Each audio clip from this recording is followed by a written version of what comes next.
If you have any questions or comments, please use the chat at the bottom of the screen. We will be monitoring it and making sure that Joe is aware of them so he can answer them for you. And then closed captioning is available.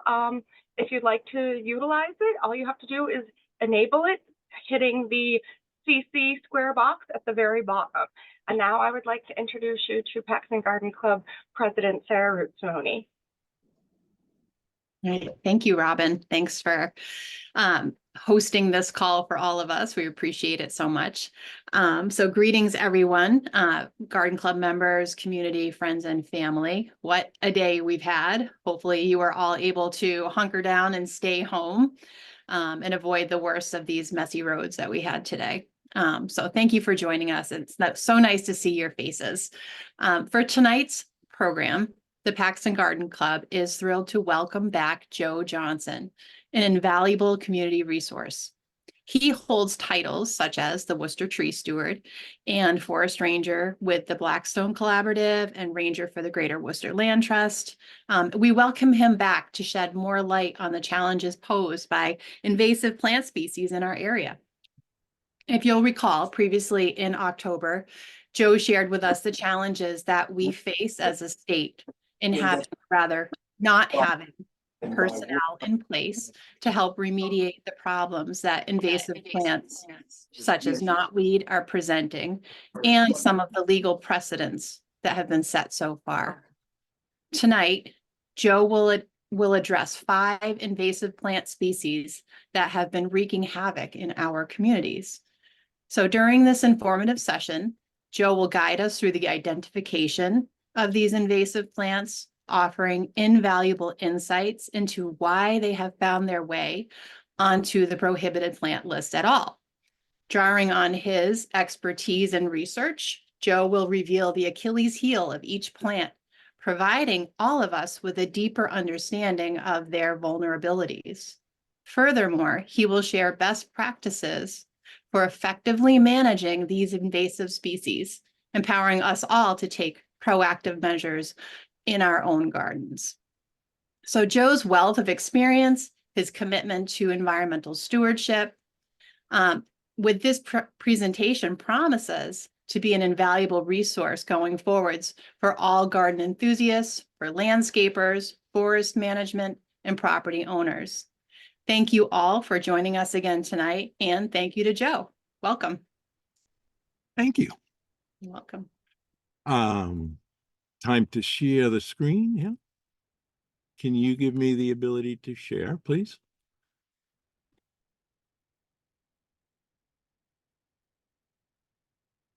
You should be all set, Joe. Okay, there it goes. And that should give you a screen. Confirm that and we'll get started.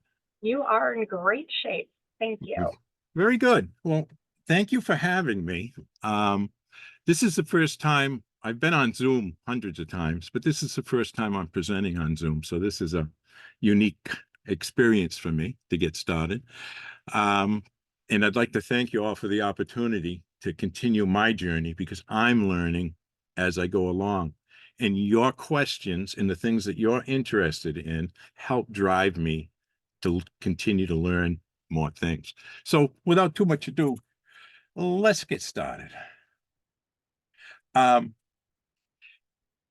going to move from the general to the specific. So let's talk about what we're planning to do tonight, which is basically release the native plants in our environment by removing the invasive plants. Invasive plants by their nature overpower and grow into and take over from our native plants. I just wanted to go over this definition. I don't want to go backwards too much into the previous one, but we're talking about invasive plants, and the Massachusetts Invasive Plant Advisory Group spent what I was told 2 years coming up with their definition to make sure that it was exact. And the definition is simple. It's non-native species, but they have to have spread into native or minimally managed areas. And in New England, very few areas are completely native because almost all the trees and all the forest has been cut down at least once. But It's anything that spreads into these minimally managed areas. It has to cause harm. It has to be economic or environmental harm. And we have to be able to prove that this plant harms things. It has to develop self-sustaining populations. In other words, if we do nothing about an invasive plant, its population will continue to grow. So that makes it another, candidate for this list. And finally, when it does get established, it becomes dominant or it becomes disruptive. In other words, it goes into a native system or a natural system that we have, takes it from what it is and changes it to be good for itself. It can change the soil so it grows better. It changes a lot of things. So having said that, this 4 steps to releasing native plants is a good framework to keep in mind in general in attacking all of the native plants. And the first step is to identify and to detect them. We'll talk about removing or killing them, controlling their regrowth coming back. And what's very important 4th step is the restoration by planting natives. Now, when this presentation is over and it's going to be available later, you'll find links on the pages. So you would be able to go deeper into this. And this 4-step process that I have up here is very interesting and it's well written. So in identifying and detecting invasive plants that we have, there's a couple of items that we can use. And we talked more about this in the previous one, but the Massachusetts Department of Agricultural Resources is the one that publishes the list of prohibited plants. So they're one. I include the link here. And the other way to help detect and identify the invasive plants is to use a product called Google Lens, which comes with Google on its application. And it's something that you should look into, and it's something I can cover later.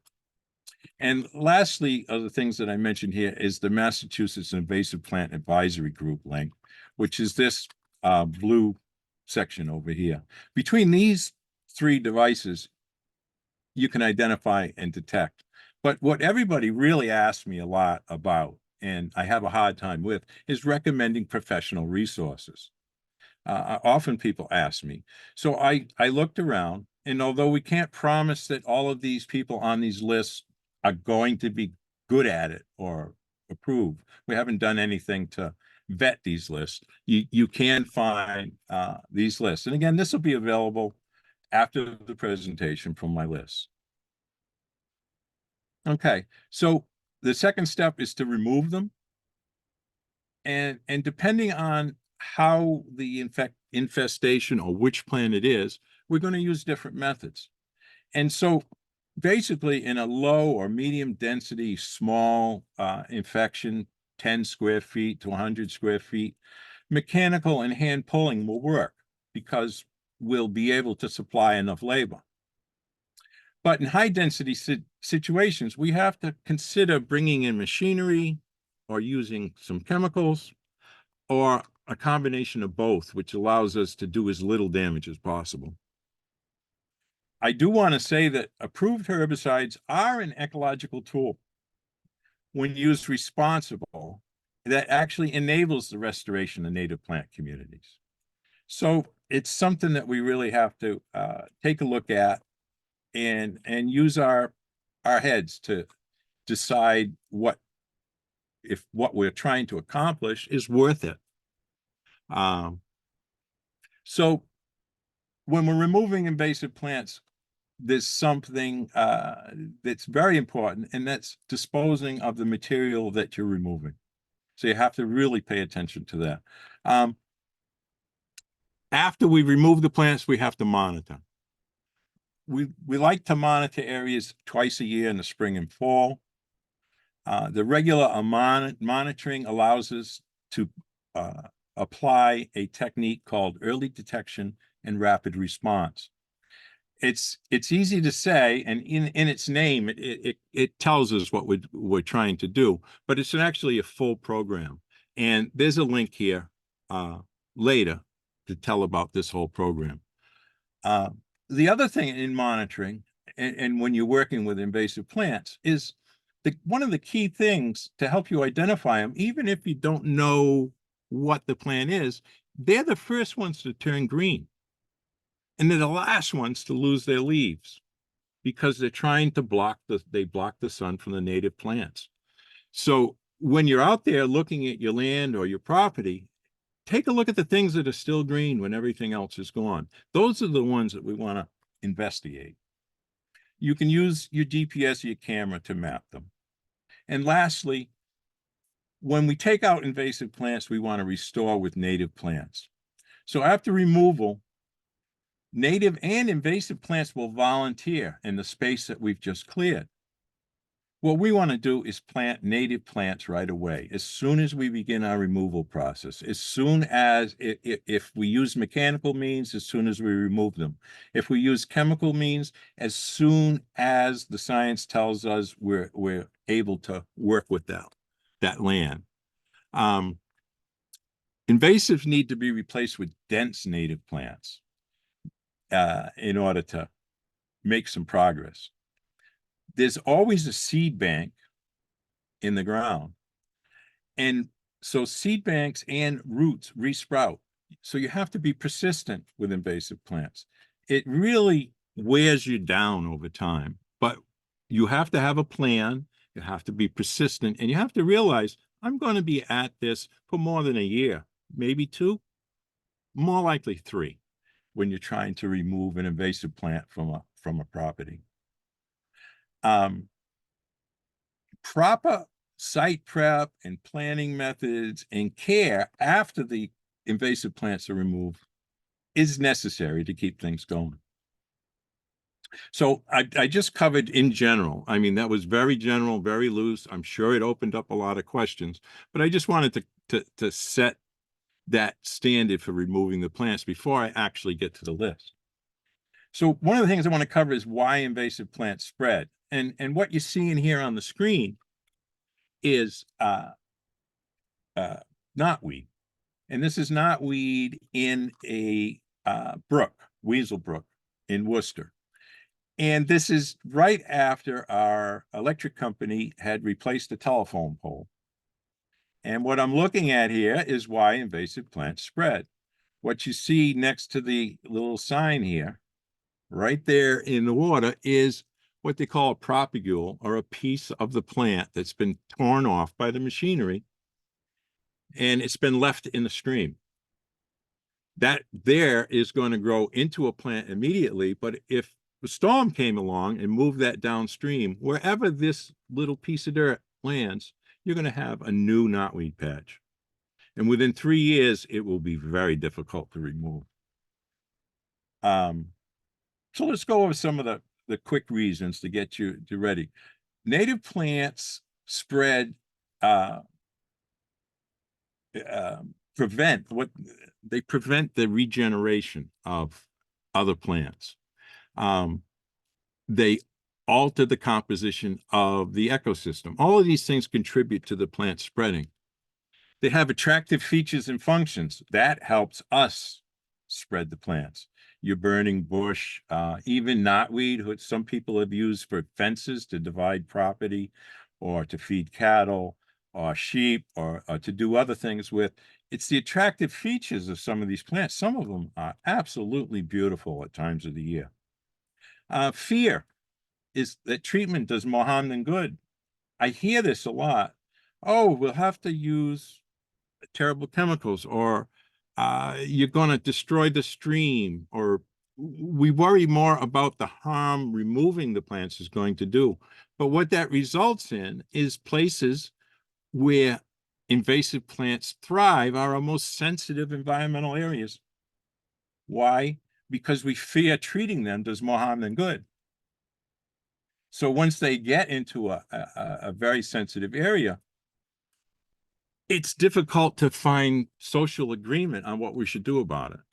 So, there's a psychological and physical means. Lack of funds, of course, that's what we hear all the time, or ignorance that the cost of doing nothing is high. Those are reasons why the sort of social reasons why the invasive plants spread. The physical reasons, birds, wind, and water, they spread seeds. Aggressive root systems, rhizomes, extend long distances. For instance, the plant here over on the right, knotweed, can extend 20 to 80 feet, depending on what's going on. So say you threw a tarp over a section of knotweed, or you mowed down a section of knotweed, you would stimulate the root system to shoot out laterally as far as 80 feet. That's just one example, but I'll be more specific when I get to the plants. Plant pots, propagules are moved by machinery, floods, and humans, principally mowing machines. But surprisingly, when I did a little research and asked a lot of questions about this, the thing that spreads invasive plants the most is snow plowing operations. Invasive plants tend to overgrow the road or get washed into the road. When the snow is plowed away, it's torn up, and then it's deposited in some place where in the spring it gets lots of water because it's in a big pile of snow. And that's one of the difficult things to let your Department of Public Works and so on know, that you got to get those gutters cleaned out, and you got to watch for those areas where they've allowed the land to grow into the road. It's the most important spreading element of many of the invasive weeds, is the stuff that's left in the gutters that's pushed by the snow plows. So stormwater exposes soil and carries propagules and seeds around. Again, you're going to hear this from me a lot because it's a thing that helps me find the plants. They're first to green up and they're last to drop their leaves. Yard waste management practices. This is very controversial. I have yet to meet a Department of Public Works compost operation that was completely trustworthy for not having plants still in it. I highly recommend that when you take compost from your town and your city, that you at least screen it and look through it for anything that may have been left in it. Seeds and propagules and animal droppings. Birds you're going to see are, it's very important to know the habits of the birds when you're looking for invasive plant outbreaks and how they're spread. And you'll see that later when we talk about some of the plants. And persistence. Invasive plants, seeds are very persistent. For instance, the multiflora rose seeds can last 20 years in the soil. So you think you've beaten them down, you've dug them out, you've poisoned them, you've done whatever you had to do to them. And 2 years later, 100 of them come back. So persistence is something that you really have to have.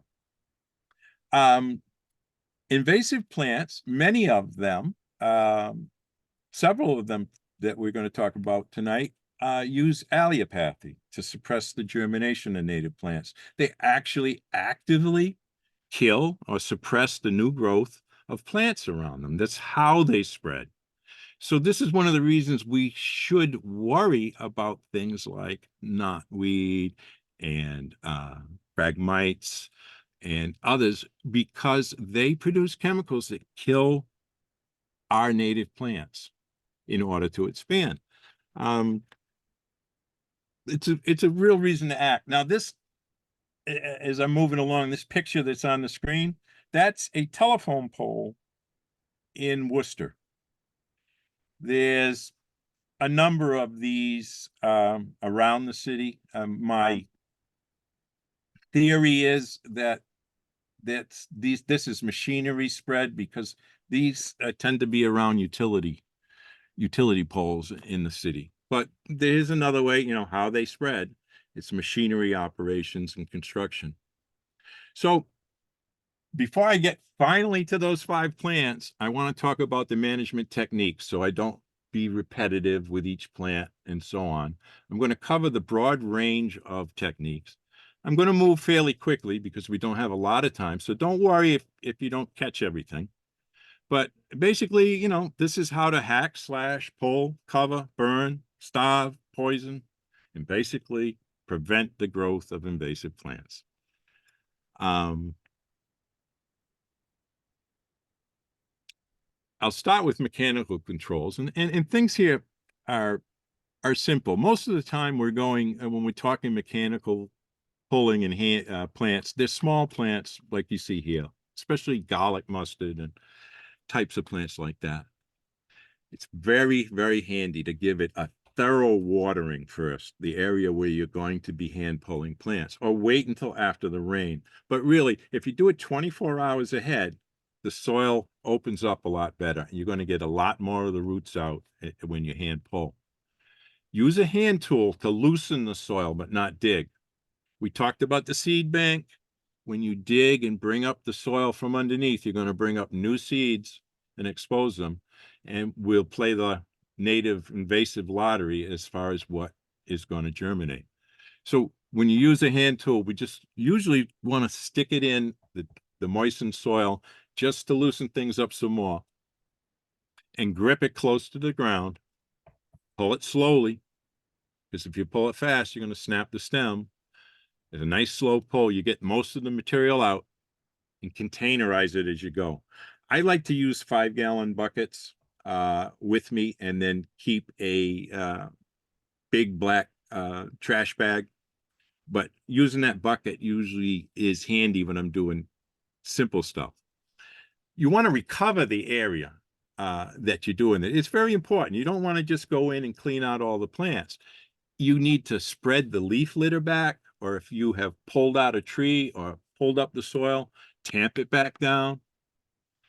One good thing is to have a bag of native seed or whatever you need also with you, so you can put a pinch on top of anything you pulled out. But we really want to be planting back into this stuff to resist the regrowth that comes along. Now, there's tools of, here I am pointing at the screen. There are tools available. I have one of these uprooters. They're very handy. They can pull trees out of the ground up to 3 inches.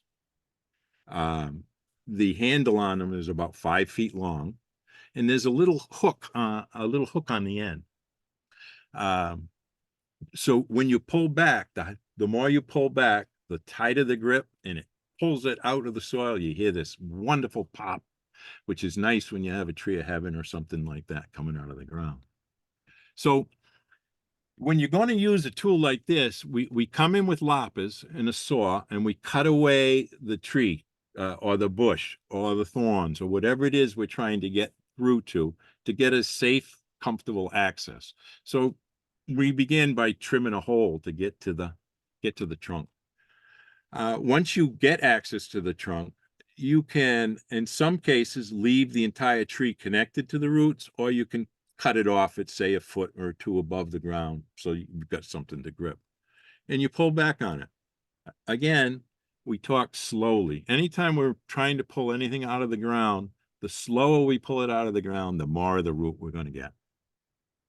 Now, disposing of the material removed properly, this is difficult.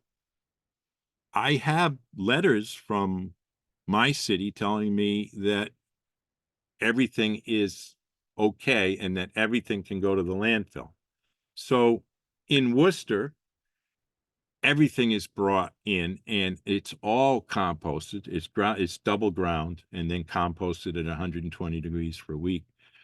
There is still some stuff left in it. After mechanical controls, again, spread your leaf litter over the removal site or plant into it. Now, mechanical controls for mowing and cutting, you have to understand that mowing and cutting makes plants respond differently. So when we go in and we mow knotweed, or we cut down phragmites, or look at multiflora rose and cut it, what happens is we interfere with a process that the apical buds, the ones on the tips of the branches, when those are removed, the plants release hormones. that cause them to grow rapidly. And a lot of these invasive plants is part of their whole scheme, their trick. It's their ability to respond to being attacked. Knotweed is an example. Knotweed's home is on the sides of, in Japan, is on the sides of volcanoes. It has evolved getting covered and shooting its roots out and getting covered again. And so that's why here, without any bugs or any fungus or any disease, it grows like crazy. We always want to minimize disturbing the soils and the roots, which is the problem with mechanical controls, because they aren't entirely environmentally friendly either. They can destroy soil structure, cause erosion, break up root systems, disrupt mycorrhiza. So even when we're using mechanical controls, we want to minimize the disruption. We want to clean the equipment. Again, this is something that it doesn't hurt if you see a crew working to ask them if they're going to clean their equipment before they leave the site. We don't want to keep bringing plants from one site to the next, and it happens all the time. Cutting and mowing invasives, you have to understand it's sometimes, and I was hinting towards it, can be more harmful than herbicide use. Cutting and mowing invasives may be more harmful in some cases. In other cases, it's not. So we have to put on our thinking caps when it comes to removing these things and consider in the mix, if you will, that sometimes herbicides are the way to go. And that's my segue into the chemical control methods, because I'm very sensitive about it. And I think it's one of the reasons it's difficult for us to face controlling invasive plants. So most invasive plants are treated using only two herbicides. Glyphosate, which we've all heard about, is non-selective. It kills every plant it contacts. And triclopyr, which is selective and doesn't injure grasses, orchids, and lilies. They're called monocots. And it comes in two forms, water-soluble and ester. That's important. I'm not going to deeply explain each one, but you're going to see why with triclopyr, there's the water-soluble, and the ester forms are needed. So if we're going to use chemical control, if we make that decision, we want to be safe, and we don't want to harm the environment, and we want to use the best information available. Read the label, follow directions precisely, and it will help with our environmental and personal safety. It's the law. Even if you're not a licensed pesticide applicator and you're using a non-restricted pesticide like glyphosate or triclopyr, you have to follow the label. So if there's something on the label that you were supposed to do and you didn't do it, it doesn't matter. You still broke the law. So what I'm trying to emphasize here is that if you do decide to use herbicides and chemicals, please read the label start to finish. You should probably, if you're deciding to use chemical controls, actually go on the internet, find the product that you're going to get, and get a copy of the label and sit down and read it. Decide before you use something like this, you need to read the whole label. And I'm going to explain why. Improper use can cause short and long-term health, environmental, and legal problems. Yeah, I gotta listen to this. If you don't want that, you can find some. Yeah. There are special aquatic formulations that are required when working in wetlands. Chemical control methods requires a state-issued pesticide applicator license to apply these chemicals on land you don't own. So don't take this into your own hands and use any herbicides on any land that you don't own. It's okay to use it on your own land as long as you follow the label instructions. But It's not okay to use it without a license and training and being certified. So you must follow the label even on your own land. Now, when it comes to these chemical control methods, please, your Conservation Commission is there to protect our wetlands. And they're chosen, and every Conservation Commission person I've met has been very serious about wanting to protect our land. So consult them before. I believe every Conservation Commission has an agent who will be able to answer some of your questions. So if you're thinking you want to use herbicides, still talk to your Conservation Commission. They may have decided that in your town, you're not going to use it at all. They may have other ways of doing things. They may be able to direct you somewhere, but don't go ahead and use chemicals. I suggest that you talk to your Conservation Commission anyway, but if you're anywhere near water, talk to your Conservation Commission if you're going to use the chemical control methods. So let's talk about the few and the why. We talked about Achilles heels and so on. And this is where these methods get to be more tricky, more special. And I'll start with this hack and squirt. Now, the reason they came up with this hack and squirt is we have trees like the tree of heaven, which is the host plant for the spotted lanternfly. Well, if we go and cut that tree down, 100 sprouts come up. If we spray that tree with a herbicide, 100 sprouts come up because this tree thinks you cut it down. If I cut it and spray the stump, it still sprouts. So what we do is we go around the tree with a hatchet or a knife, and we make cuts every 2 inches, leaving spaces in the bark for the sap to flow. And we fool the tree into thinking it's not being poisoned. And the herbicide is placed into these slots using a small dropper or a dabber. So we only use a little bit of herbicide, and we apply it very directly. And the tree doesn't realize it's being killed, and it continues to send the herbicide down to the roots. Spring comes, and because glyphosate, the way glyphosate works, it prevents the regrowth of the plant. Next year, we don't have the shoots. So this is why hack and squirt is used, but we do it by making these cuts 2 inches long, 1 to 2 inches apart, anywhere below the last live branch. We use a hatchet usually, or a large knife. Some people use a drill to make evenly spaced downward angled cuts around the outside of the tree. 1 cut per inch of diameter, 2 cuts minimum. We penetrate the bark into the sapwood, produce a cupping effect to hold the herbicide, fill them up. We can use a spray bottle or an attachment to a backpack sprayer. We mix color into our solution so that we can see where we've used it. And this is the only effective method for a tree of heaven to prevent regrowth, but that's not one of the trees we're covering today.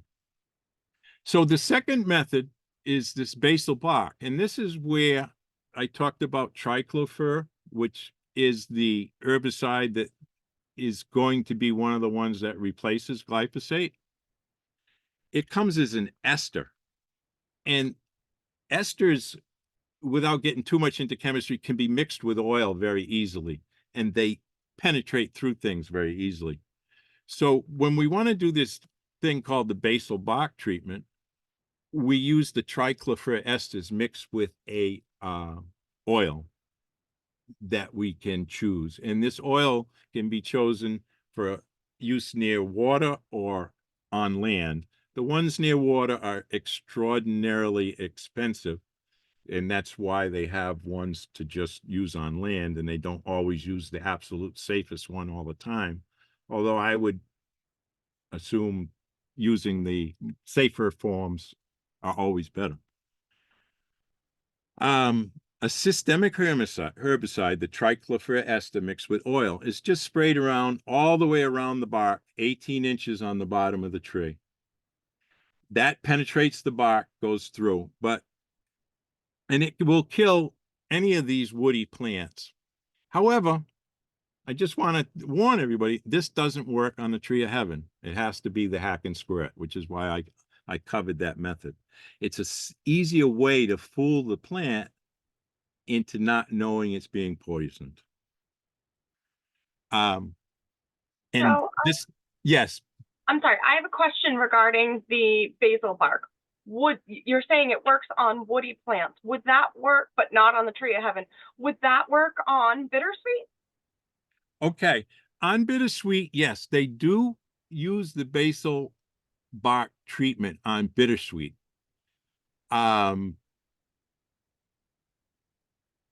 It does act somewhat like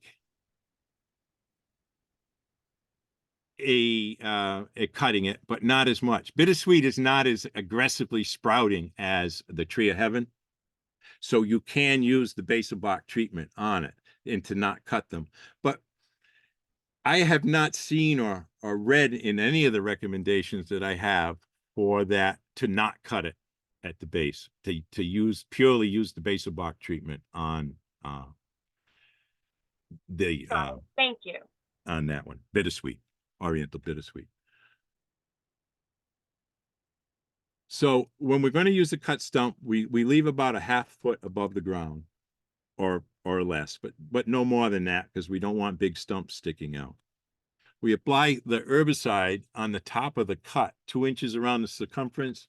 You should be able to see this blue around here, just like that. So usually someone goes ahead and is cutting, and someone comes right behind them with a little paint bucket and a brush or a spray bottle like that, and they apply the herbicide around the bottom of these tree stumps. That's if we're moving quickly through an area. Or if you've got something like oriental bittersweet, and it's been cut once or twice and it's got many small sprouts, we often will cut all of the sprouts so that they're just a few inches above the ground and spray the tops. You have to do it really quick after you cut them because it will dry out right away. But if you get them right after you cut them, it draws the herbicide down into the bush, and you can use the minimum amount of herbicide. For small, and this is what we're talking about here, for smaller diameter trees, shrubs, vines, cut the stems close to the soil line and treat every exposed face, just around. I'm not crazy about that because we are spraying directly onto the soil, and I'd like everybody to remember that what we're trying to do is absolutely get herbicide only on the thing we're trying to treat. And to be careful not to use these big mass use stuff. And timing is so important. We treat late summer through early fall when the nutrients are flowing downward into the roots. A lot of these treatments, if we use them in the spring, although there's certain plants that can be done in the spring, if we use them in the spring, everything is going up. And so we kill the upper part of the plant and do nothing to the roots. And that's why timing can be important. So don't apply in the spring when upward sap flow prevents the root death. And finally, in the control methods, before we move on to the plants, is the biological control methods. And it's simply the reduction of the population using natural enemies. And insects are the main biological control agents, with a few mites and midges and nematodes also used. And sometimes the invasive plant has an invasive insect that likes it. For example, the Asian longhorn beetle has host tree is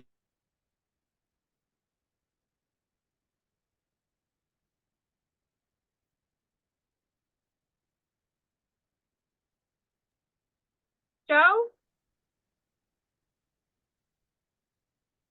Joe, are you there? I think we lost your sound for a moment.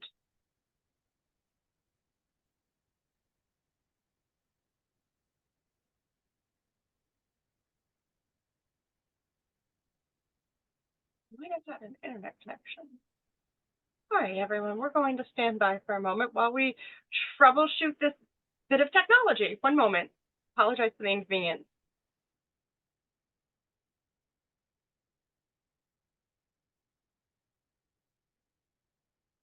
Yes, it appears that we lost Joe. He must have had an internet connection issue. We will get him back in no time. One moment, please. Are we back? He's back. Joe, Okay. we lost you for a second. I just need to be able to see things on my side now. Yep, take your time. No worries. I Every now got and it. then the internet doesn't cooperate. There we go. All right, so we're at biological control methods. I have no idea if when I stop being heard, but we were talking about the You were talking about the tree of host heaven? plant. Yes, and I should have said spotted lanternfly there. I don't know why I said Asian longhorn beetle in the tree of heaven. Anyway, not a lot of success comes from the biological control methods. And from what I've read and looked at them, and usually the biggest problem with the biological control methods is the bug or the critter or the thing that eats it dies off during the winter. And we have a hard time getting a critical mass of the stuff that eats things. The research on knotweed, for instance, they brought in the Itadori into Massachusetts and ran tests, but winter comes and they're all dead. You have to start again next year. They even thought about maybe having the school kids grow the bugs so that we could release a mass of them, but none of that's really caught on. And so biological control methods, I'm always hopeful, but we're not having a lot of success with them. And so cultural methods. These are a large group. Please don't get mad at me. I'm not making fun of any of these efforts, but these things that I'm going to mention are loosely effective. In other words, some people have used these methods and been successful, but it's very hard. It takes you to be very persistent. And in some cases, it just doesn't work. So a cultural method would be mulching with wood chips, solarization, tarping. All of these things can work. Don't get me wrong, but you're looking for a lot of work. Thermal. This is one: flaming hot water and steam. They're all good, but if you think about them, they do some nasty damage to the soil. You kill the soil microorganism, the mycorrhiza, So the thermal is damaging. Prescribed burning is used well to control many things, but it doesn't control everything. And with invasive plants, most of the time they either have seeds that survive fire or roots that also survive fire.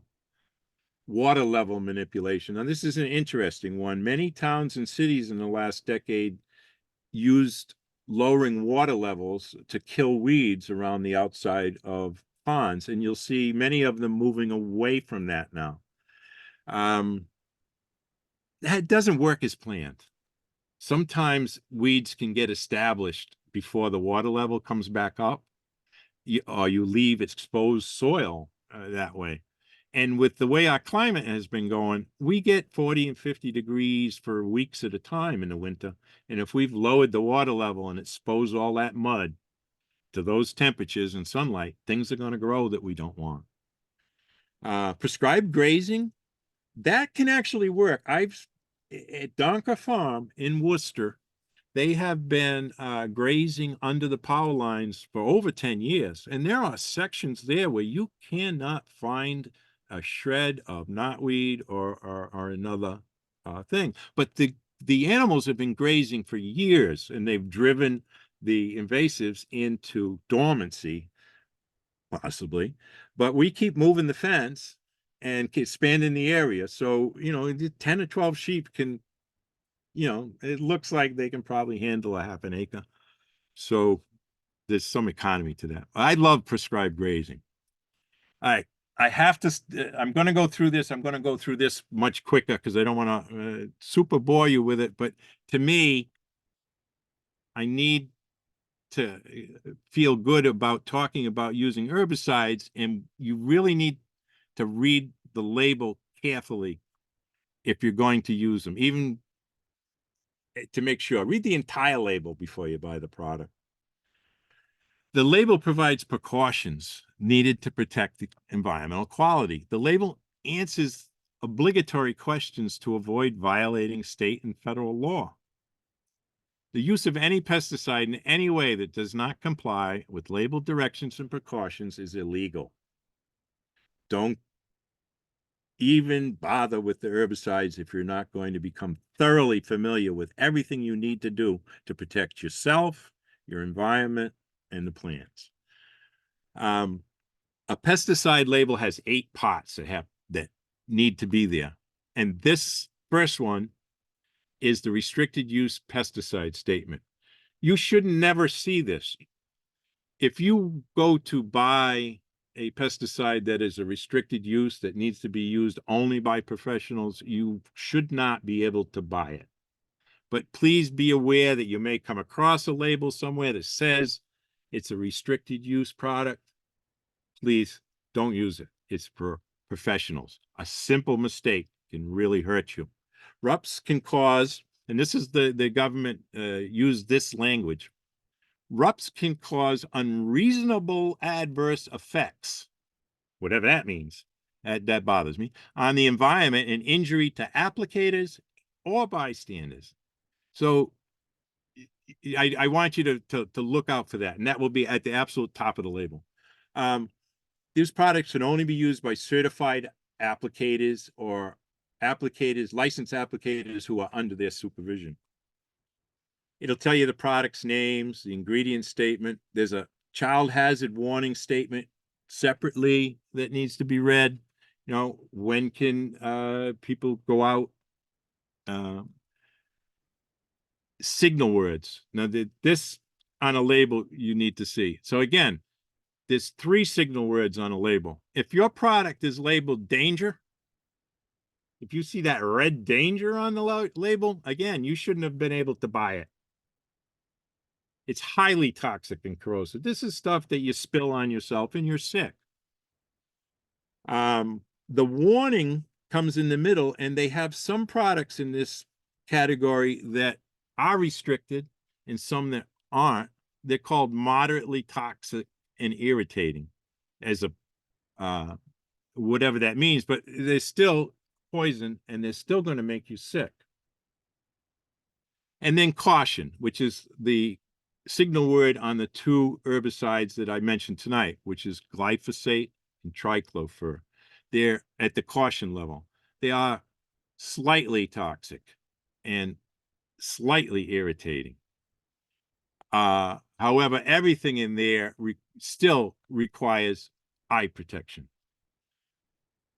There's a first aid statement, and that's very important to have read that first, because you need to have things on site or with you to apply proper first aid should there be a problem.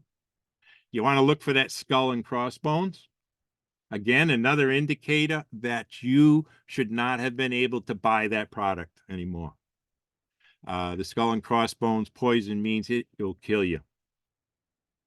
It'll tell you the net contents and the net weight, and it'll answer these questions. I'll go through them quickly. There's a lot of them, but I just kind of wanted to cover them.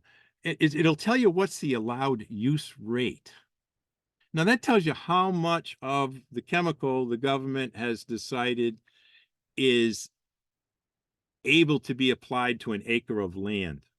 So in other words, a pint to an acre, a gallon to an acre, a quart to an acre. That's the use rate. And the other side is the concentration. That's the percent. They'll say this is a 40% solution or a 2% solution. So we need to know about the allowed use rate. Now, if you see something that's only a pint per acre, you know you've got something very, very strong. So you can kind of judge from that. They tell you about the effects of weather conditions and soil requirements. You have to know that. When you can use it and where you can use it. Where can the product be used? Where should the use be avoided? That's going to be on your label. You need to know where not to use it. what time of season or plant stage is best for the application. That's going to be on the label. So these are all the reasons why you want to read it. Who wants to go out and buy $100 bottle of herbicide and use it at the wrong time of year and have no effect? Is the use restricted to certified applicators? I keep hammering in on that because bottles of poisonous herbicide shows up in the wrong place all the time. You know, they don't get it to the right place. So you want to look at your labels before you take the stuff out. And it'll tell you about the product's environmental hazards. It'll have a paragraph of the kind of damage that it can do. So here we are. The 5 plants. I put this out on Facebook in November, and it looked something like this. And people were able to add any plant that they thought they wanted to add into the poll, and we ran it for a while. We got, by the time I pulled this off a week later, we had a total of 250 votes. And we looked at this, and this was the top 10 list. So the number one invasive plant noted by 45 of the votes was knotweed. And Asian bittersweet followed right behind it at 18%. And then there was a big difference, and things were very close. This multiflora rose, the garlic mustard, burning bush, Phragmites, purple loosestrife, tree of heaven, which I thought would be climbing by now, Japanese barberry, and autumn olive, rounded it out. So these are the 5 we're going to talk about tonight. And I'm going to start at the bottom, the number 5, and I'll work up. So burning bush got 7%. And I still remember this being talked about in the news, and I had always thought this was such a beautiful plant. And here we can see it in more of a big shrub form. It hasn't been kept into a tight bush form. It's a pretty thing. It's unanimous altus or winged unanimous, and its principal feature on these twigs are these wings here, these little wooden or woody growths on the side that pop up. It's a shrub. It grows statewide. It is prolific in many habitats. The reasons why this is invasive begin to show up. And I really didn't think it was until you guys picked this in the survey and I went looking. It thrives in the full sun, but it thrives in the full shade too. It looks a little different in the full shade, but it grows. It forms dense thickets and it dominates the understory once it moves in, but you don't see it everywhere. It doesn't travel distances, big distances easily. Birds disperse the seeds. Okay, we have these leaves, and the picture that just popped up, I'm going to show you that a little bigger. That's key to understanding the invasiveness of the plant. And that's the fruit or the flower of the plant. So Massachusetts declared the burning bush invasive in 2005. The following year, they banned its import. And in 2009, they banned the propagation of the shrub. You can't grow it, reproduce it. They recommend removing it or controlling it. And again, this one, I read more from the housedigest.com. There's story after story about the plant. A lot of people love it. We have to see. So here's burning bush in the wild. And see, I enhanced the red because I began taking these pictures towards the winter, but you can see the leaf out. Here's burning bush. Now look at this location. And along this street where I found this is across from a church whose shrubs consist of burning bush and privet, alternating all the way around. So the surrounding woods, wherever there's a tree that the birds like to perch in, have burning bush growing up out of the bottom. So it really does qualify as invasive. there's a bunch of lookalikes around native unanimous species, the Americanus. I'm not that good with the Latin pronunciations, but all of the ones that look alike leaf white don't have those corky wings. So what we do is we look for those corky wings as the tell. Young sweet gum has the wing twigs, but its leaves look a lot different. So, and it doesn't turn as bright red. So common names of the lookalikes are strawberry bush, American strawberry, bursting hot, hots a bustin' with love. Those are the plants that look like it. Now, controlling burning bush. It is spread by seed, but the seeds don't germinate as prolifically as other ones. So it doesn't spread long distances or aggressively from where the birds are. It's foliage, again, it's an early and late staying foliage. Foliar herbicides, in other words, it's stuff that we're going to spray on the leaves if we decide to go that way for burning bush, and we really don't have to, unless it's a massive outbreak. Foliar herbicides are from May to October when the sap again is flowing in the proper direction. Basal bark and cut stump for this guy all year long. You can actually do burning bush in the winter as long as the temperature isn't so cold that the sap in the tree, in the bush, is frozen. But so we can use that basal bark, spraying the bottom of the whole tree or cutting the stump and painting around the outside, weather permitting, all year. So burning bushes and young plants can be very effectively pulled out by hand. The root system is very weak in the first year or two. For larger plants, a root wrenching tool or a hoe can remove most of the root system, which the plant will not recover from. So it's not a super robust plant, but because of the way it's been planted, that must be why it made the list. And it was very hard for me to find a place that could convince me that it was that bad until I found this church. And then I found in the middle of the woods areas where there were great big round areas where the canopy had been destroyed and burning bush had established itself, along with multiflora rose, tree of heaven, and just about any other bush that birds could carry, because the birds come to it, they bring the other seeds, and they create these thickets. So that's why this plant made the list. But you can remove it by pulling the roots out of the ground and breaking up its roots. They're not that strong. The plant won't recover. So burning bush is something we could probably stay away from herbicide completely if we had enough labor to clean any area where we wanted to deal with it. Replacement plants is winterberry, which I find is absolutely beautiful. As an example, if anybody's been through downtown Worcester, on some of the traffic islands, we completely replaced it with winterberry, and the show this year was beautiful. And the berries are still hanging out there. The birds haven't gotten them all. The red chokeberry is another nice replacement for burning bush.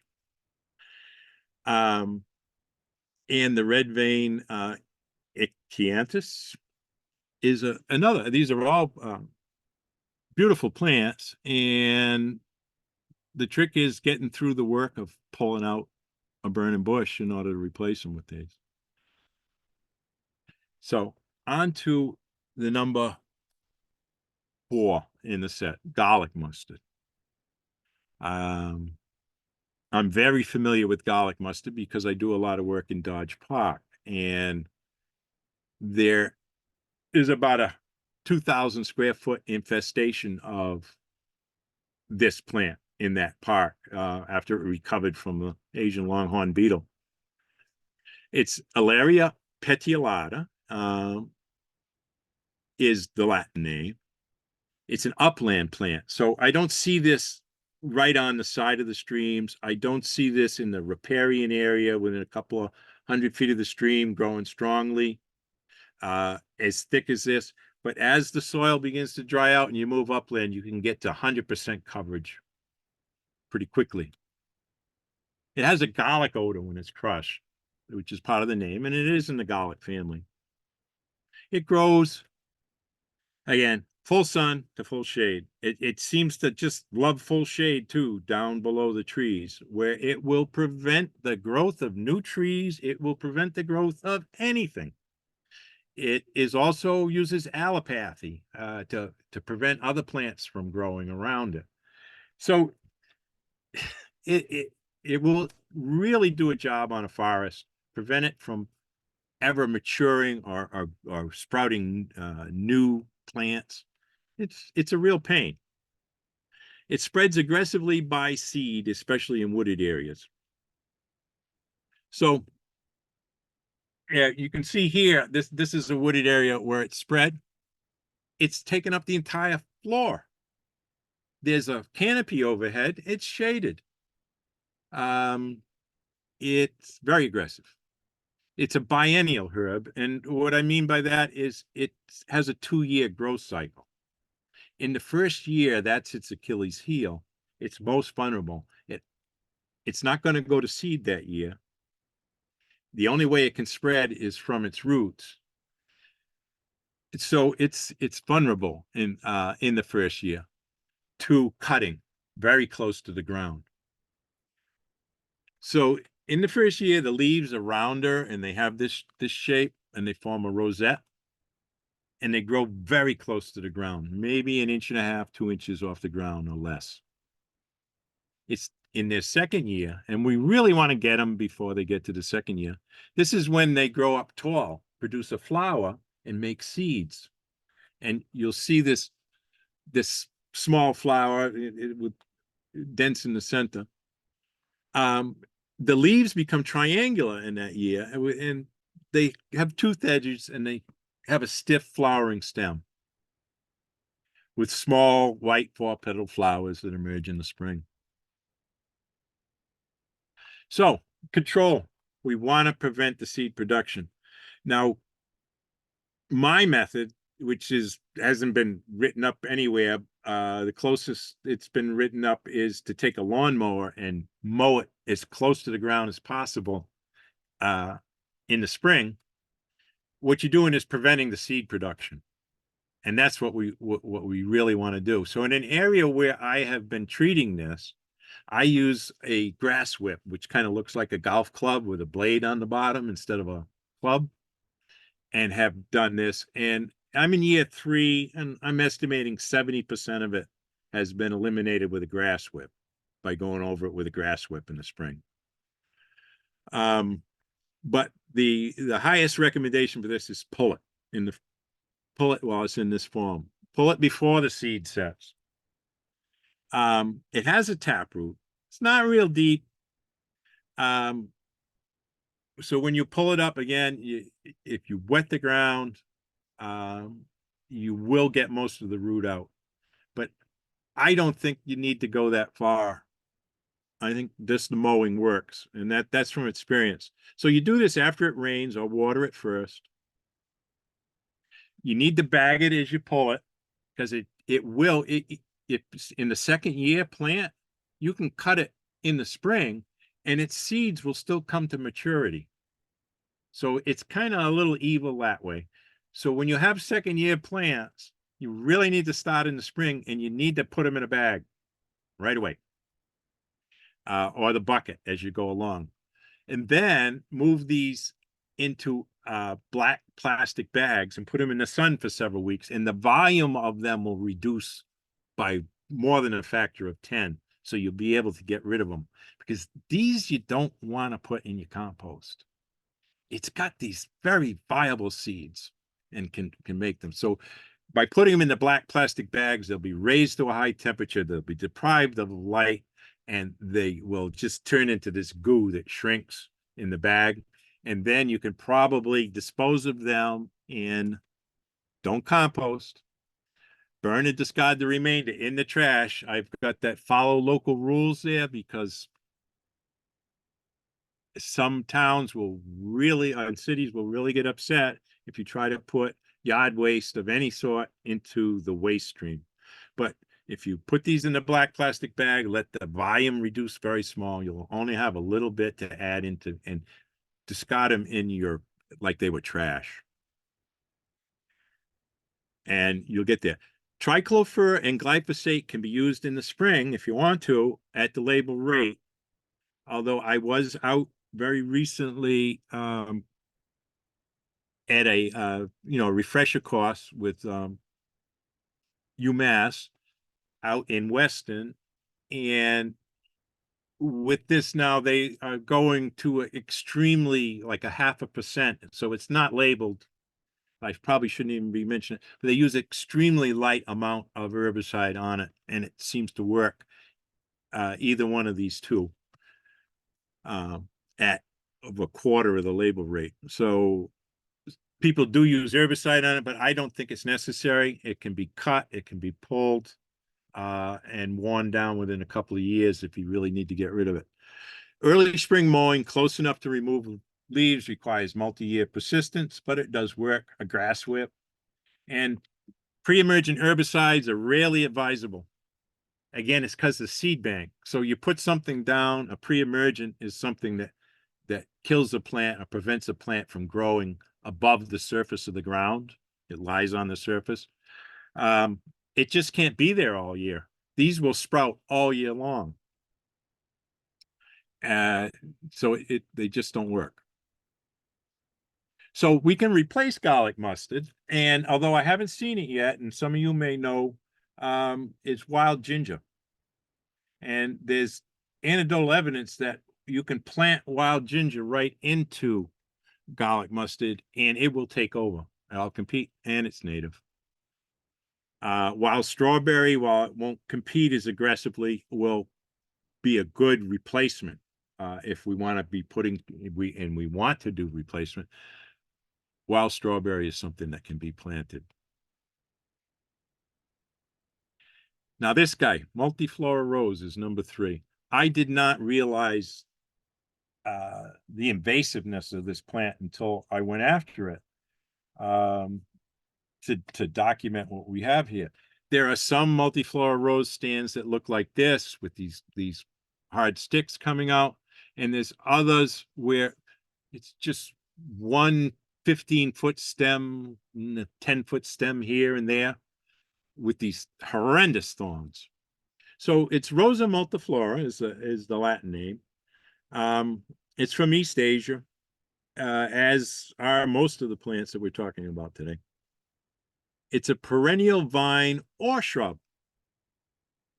I don't know what makes it grow more as a shrub, as you can see in this picture, or more as a vine, like I said, but it does both. So it gets to be a little hard to recognize. And it grows in upland, it grows in wetlands, and it grows in salt soil, coastal lands. It's hard to kill. It's full sun to full shade. Again, it just loves to grow. It forms an impenetrable thorny thickets that can overwhelm other vegetation. See, it's got, and I'll show you in the next slide, all its thorns recurve, or they curve down the string, and they break off easily, and they just stay in your skin. So animals don't like it. It's just a barrier. It has white flowers that show from May to June, and you can see them there. It's dispersed by birds, and it's dispersed over great distances. So it's fruits, red berries. They come out in August, but you'll see them in the winter. And here's some that I just took a picture of in January of the fruits. And these are the thorns that I was talking about. And they break off very easily. They come in pairs like this, and they're curved. And it's important to be able to tell them from any of the briars, like the green briars that have the straight thorns, or some of the other roses where the thorns, instead of curving towards the base, curve up towards the top. But these paired stout curved thorns really help me identify it. Now, it has single or multiple stems, and this is up to 10 or 15 feet long. And it's also one of the ways that it multiplies. and I'll get to that a little later. I'll just keep going in this direction. And for absolute identification is this, what they call a hairy stipule at the base of the leaflets. And what I'm noticing is in the winter, you're not going to see this. This comes off, but I was able to see one of these multiflora roses that is still in full bloom and growing in January. And I was able to find the hairy stipule.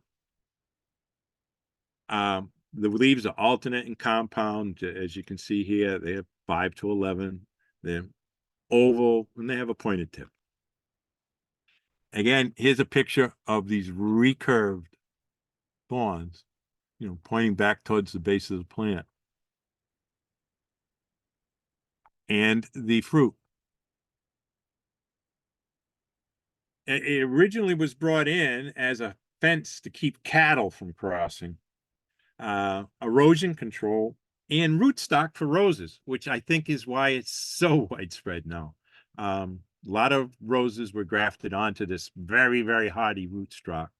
And anybody who's used to working with plants and trees that have been grafted, we know that the graft escapes, you know, the host plant escapes and overgrows the graft often enough that that wasn't a very good thing. And seeds, oh my goodness, 500,000 seeds a plant.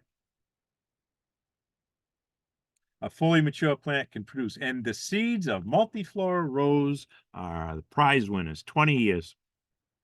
They can make it 20 years in the ground. It's shade tolerant, but it loves full sun. Its flowers are in May through June. It's another one that's first out with its leaves and last to leaf off. As you can see, I can still find it growing brand new leaves and fruiting out in January. The thing is, most of the seeds fall near the plant, causing thickets. And this is what they're thinking. This is the reproducing.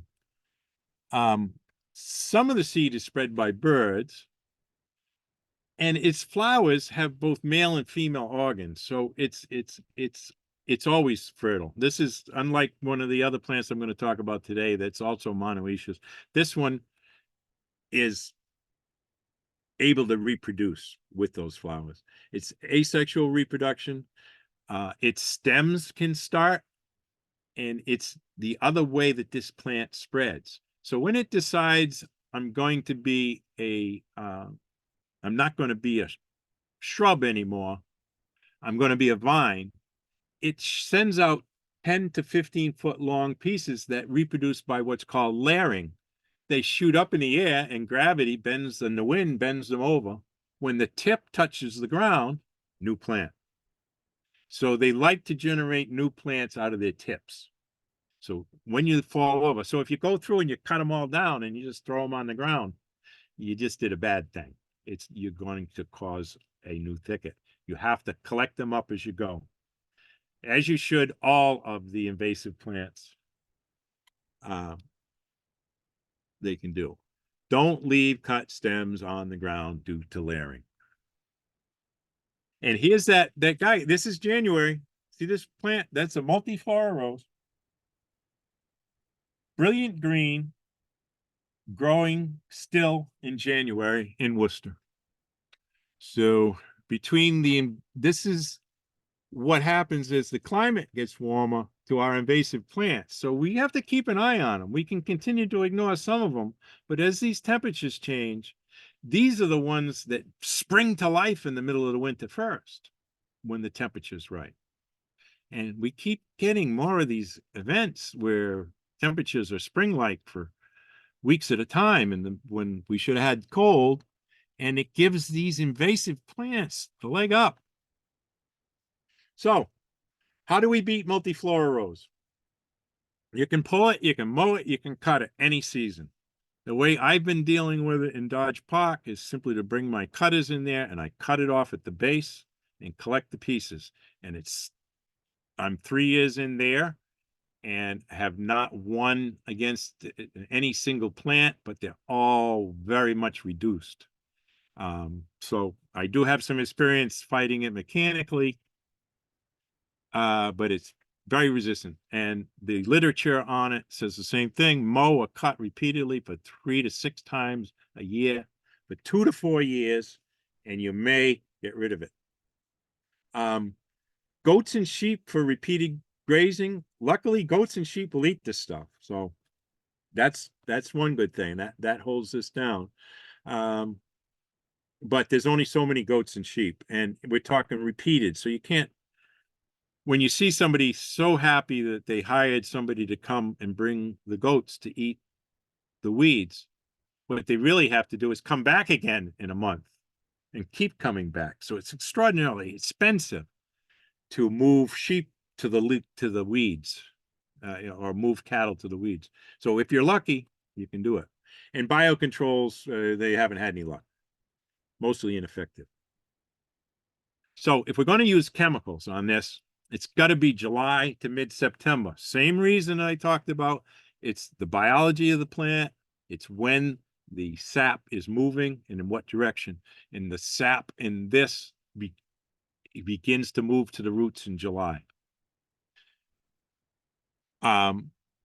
Glyphosate is labeled for this product. I always say label right here. I'm not telling people what percentages. You know why? Because I want you to read the label. You can spray the leaves, or we can use cut stump methods on it in combination with cutting, and that works very quickly. But that would be coming in, cutting the bush down completely to the ground, making your last cut, and then doing sort of a cut stump spray on it. So that can be used, and foliar can be used. But again, this is something I think most people would want to dig out, because it's really hard to spray too, because it may go 15 feet with just one branch. And so how do you get enough on the leaves? That's the problem. So I just wanted to show you something that is that I've noticed a lot of, and at first it really confused me, and that's the greenbrier. It's native, so we have to leave that alone, and sometimes it mixes in, so sometimes it goes along with the others, but that's the local greenbrier, and that's how you can tell the difference between it being invasive and being local. Now, we're moving into Oriental Bittersweet and into the last 2 plants. This is the plant that has changed my approach to urban forestry. That it's due to doing this project for you guys and to really dig into what Oriental Bittersweet is doing. Oriental Bittersweet is destroying our tree canopy. We're very focused on planting new trees in order to enlarge the tree canopy, but Oriental Bittersweet is dedicated to pulling the tree canopy down. And we don't mix an invasive plant management strategy into our forestry operations in many places, although several major cities and towns in Massachusetts combine an invasive plant strategy with their forestry strategy, because things like Oriental Bittersweet and garlic mustard is preventing the forest from growing. Oriental Bittersweet is pulling it down. So we'll look at this. So Celestris orbiculatus is the Celestris orbiculatus is the Latin name. It's a perennial vine. So every year it just gets bigger. It occurs in uplands, so that saves it. It doesn't really like wet roots. It's a full sun to partial shade, but I need to make sure I talk about that in a second. And there it is. It fruits in full sun. And so that's the Achilles heel of Oriental Bittersweet. When Oriental Bittersweet needs the sun badly to fruit, and you'll see it climb as much as 80 feet into a tree in one season in order to get up there and get into the sun where it can burst into berries. You'll also see it burst into berries near the ground because it takes the sun. So if we cut it religiously, we prevent it from ever getting to the sun and producing this massive seeds. So the mechanical method to go after this is to cut it wherever we see it. Now that's going to result in a lot of small sprouts near the ground, but they won't produce fruit because they won't get enough sun.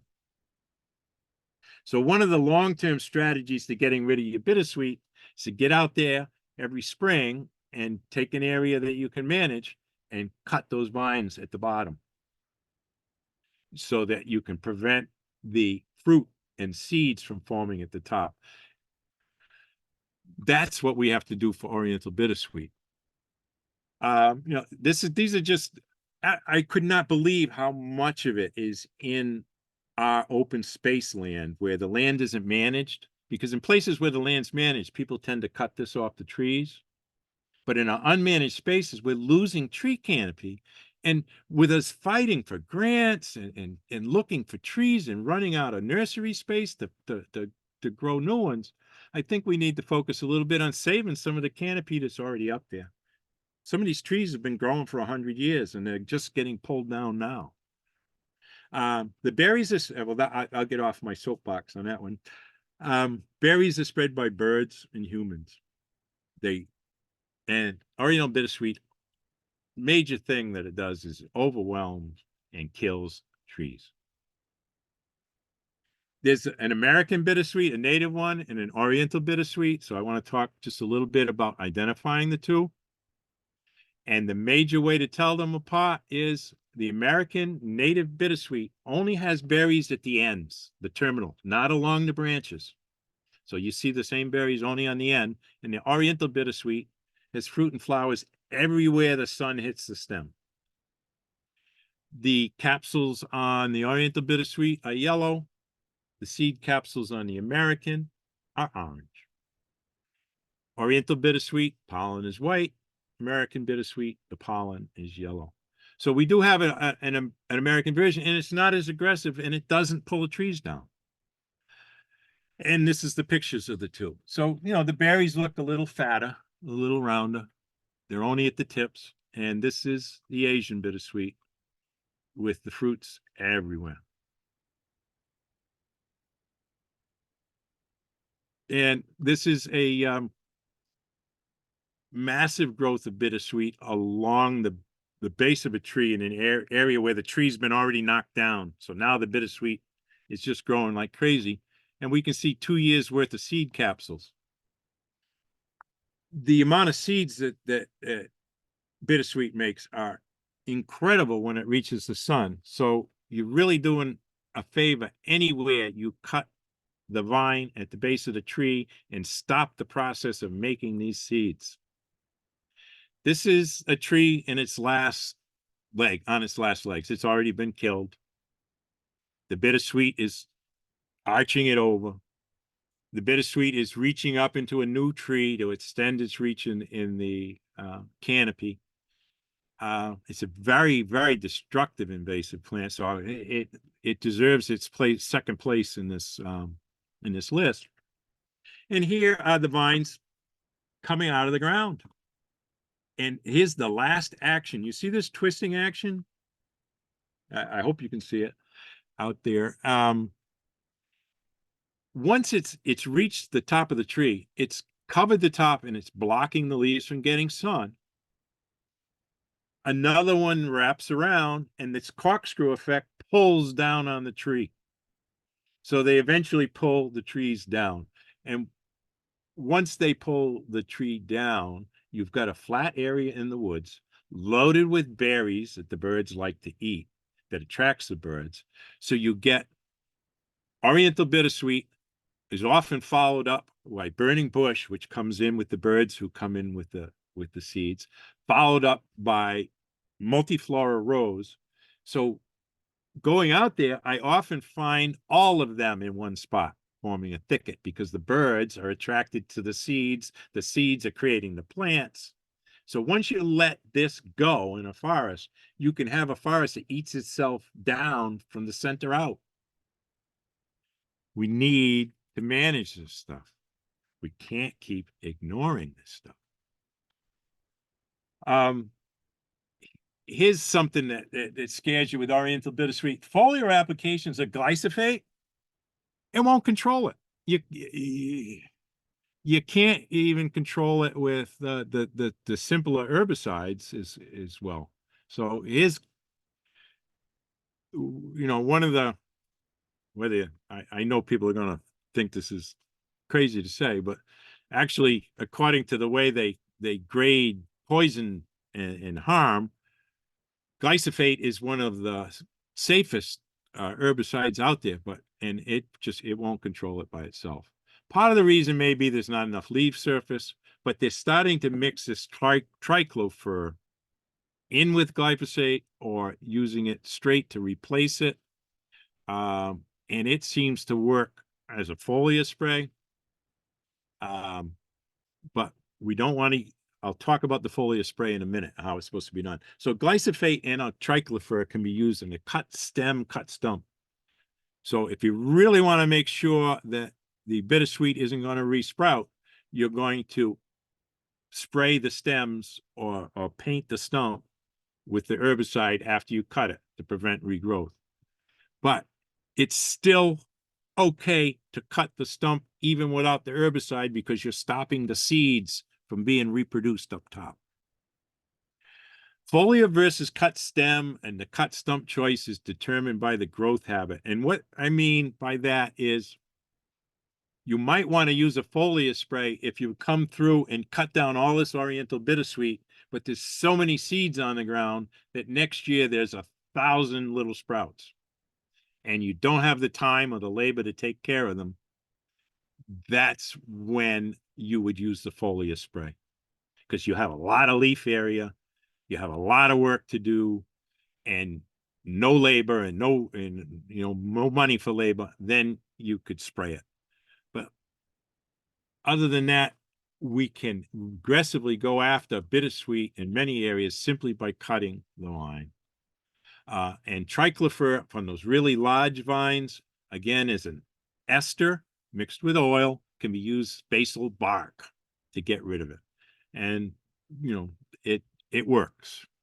The basil bark treatment on the large vines work. Paint the bottom 18 inches with the herbicide. Triclofor and glyphosate foliar spray, this is what I just talked about in a second. Cut it to the ground and then treat the regrowth. Ongoing physical removal is required to prevent the regrowth. Again, it's so many seeds, and it's about 5 years when the seeds are really vital with bittersweet. The little seedlings in the first and second year are easy to pull by hand, and they shouldn't grow back. Again, do it when the soil's most moist and the population's small. Steady and slow pull. Minimize the soil disturbance and tamp down the soil afterward. In small infestations, you can dig out those large plants, but you got to take care to follow the root. It's like a rope, you're pulling it up through the ground. And here we are. How do we do? Wow, I'm really going on. Japanese knotweed. The number one. Ethiopia japonica, Polygonum cuspidium, retinoia, Raynotornutria japonica. But the Latin names for this plant, for some reason, go on forever, and they argue like crazy over different ones. So we'll leave that alone. But then I have subshrub here underlined, and it goes out to an explanation.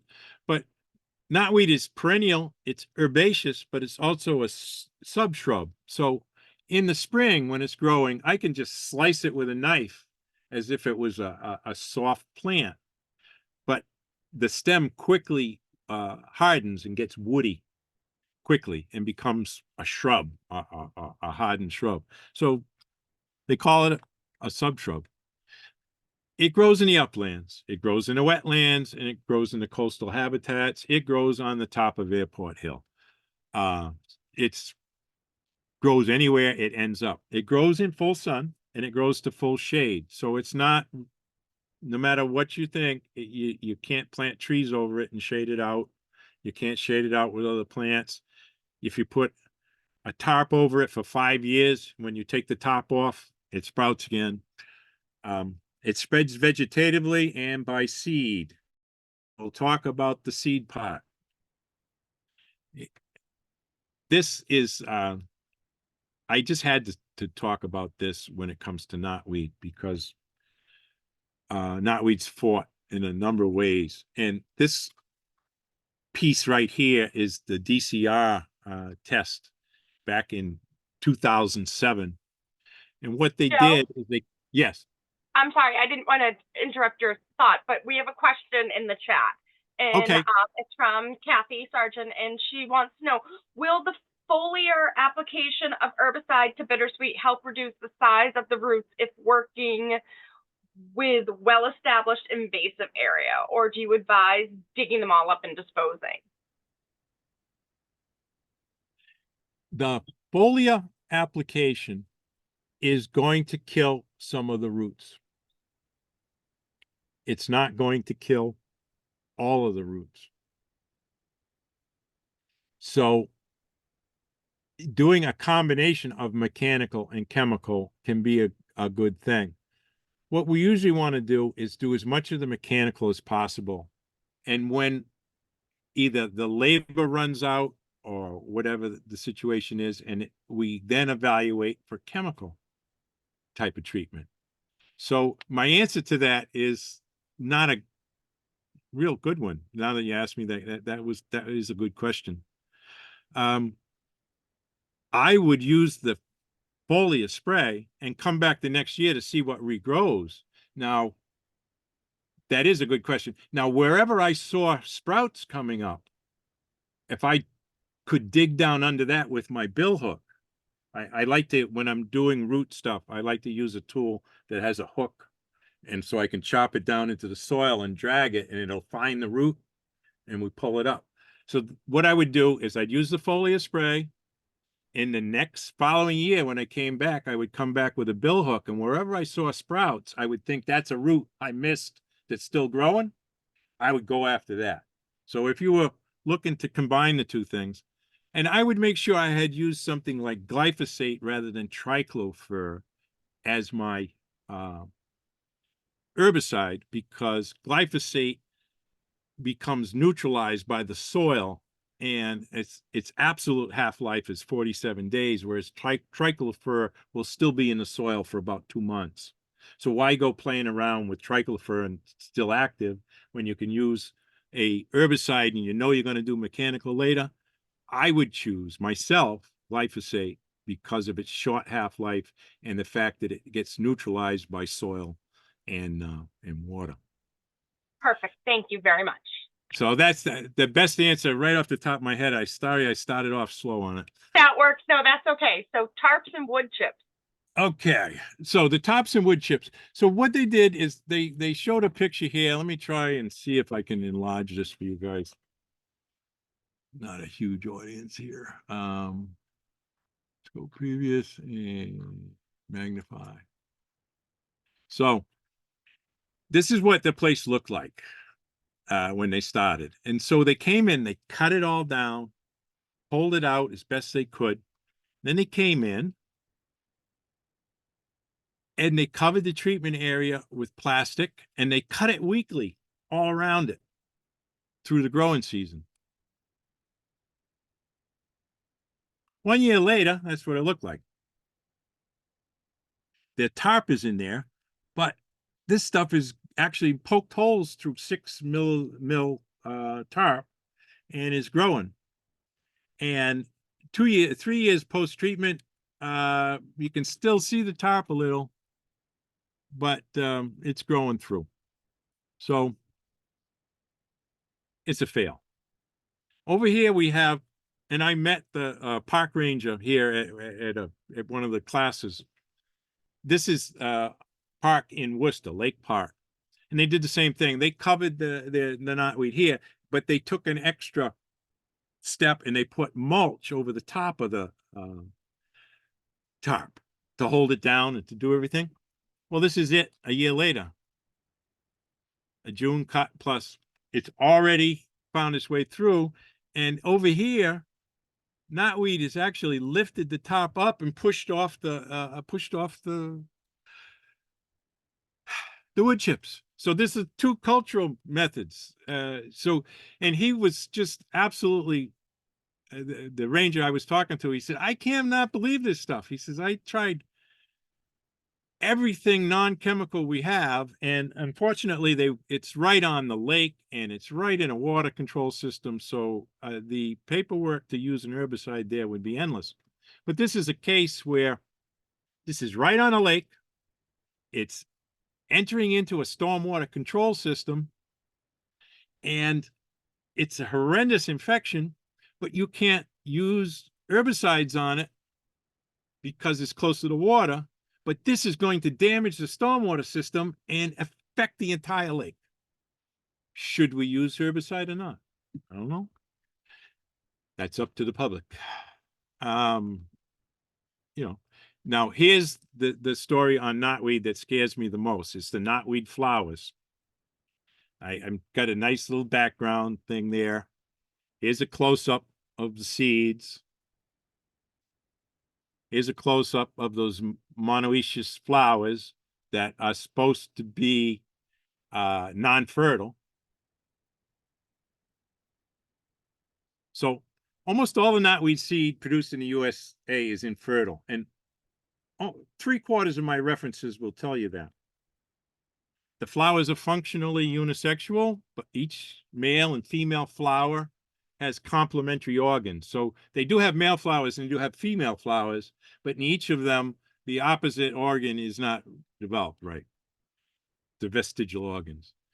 The male flowers, when you see the plant, go up in the air, and the female flowers droop. But here's the thing that scared me during my research. This is the U.S. Department of Agriculture Fire Service.